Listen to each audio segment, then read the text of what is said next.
Friends, ഇപ്പോഴത്തെ വെയിലത്ത് നമ്മൾ പുറത്തിറങ്ങി കഴിഞ്ഞാൽ നമ്മൾ ടാൻ അടിച്ച് കരിഞ്ഞായിരിക്കും തിരിച്ചു വരിക. അപ്പോൾ ടാൻ റിമൂവലിൻ്റെ ഒരു ലൈവ് മാജിക് റിസൾട്ട് ഞാൻ നിങ്ങളുടെ മുന്നിൽ കാണിക്കാൻ പോവാണ്. കണ്ട് മാത്രം വിശ്വസിച്ചാൽ മതി. അപ്പോൾ ഇതാണ് ഗർ സോപ്പിൽ നിന്ന് വന്നിട്ടുള്ള ayurvedic magic soap. Saffron, sandalwood and rice extract ആണ് ഇതിൻ്റെ ഇൻഗ്രീഡിയൻസ്. ഈ സോപ്പിൻ്റെ ഒരു സൈഡ് ഭയങ്കര സോഫ്റ്റ് ആണ്, അതുപോലെ അപ്പർ സൈഡ് അല്പം ഒരു റഫുമാണ്. അപ്പോൾ എന്തായാലും ടാൻ റിമൂവൽ ഞാൻ എൻ്റെ കയ്യിൽ തന്നെ കാണിക്കാം. കാരണം എൻ്റെ കയ്യിൽ നല്ല അടിപൊളിയായിട്ട് ടാൻ അടിച്ച് പണ്ടാരടങ്ങിയിരിക്കുകയാണ്. ഞാൻ എൻ്റെ കയ്യിൽ നന്നായിട്ട് ഈ സോപ്പ് ഒന്ന് അപ്ലൈ ചെയ്ത് കൊടുക്കുന്നുണ്ട്.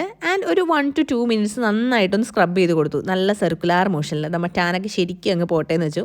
എന്തായാലും ഇത്ര റിസൾട്ട് ഞാൻ എന്തായാലും പ്രതീക്ഷിച്ചില്ല. റിസൾട്ട് കാണുമ്പോൾ നിങ്ങൾ എന്തായാലും പക്കായിട്ട് ഞെട്ടും. അങ്ങനെ ഞാൻ കൈ വാഷ് ചെയ്ത് കൈ തുടച്ച് കഴിഞ്ഞപ്പോൾ ദി അമേസിങ് റിസൾട്ടാണ്. നിങ്ങൾക്ക് തന്നെ കാണുമ്പോൾ മനസ്സിലാവും ശരിക്കും നല്ല രീതിയിൽ ടാൻ പോയിട്ടുണ്ട്. അത് ഫസ്റ്റ് യൂസിൽ തന്നെ 25 ഡേയ്സ് യൂസ് ചെയ്താൽ പക്ക റിസൾട്ടാണെന്നാണ് പറയുന്നത്. അത് ശരിയാണ്. ബിക്കോസ് ഫസ്റ്റ് യൂസിൽ തന്നെ ഇത്രയും റിസൾട്ട് കിട്ടിക്കഴിഞ്ഞാൽ ആ സോപ്പ് എന്തായാലും അടിപൊളിയാണ്. അപ്പോൾ നിങ്ങൾ എന്തായാലും ട്രൈ ചെയ്ത് നോക്കുക. ഗർ സോപ്പ് ഒന്നും പറയാനില്ല, സൂപ്പർ സോപ്പാണ്.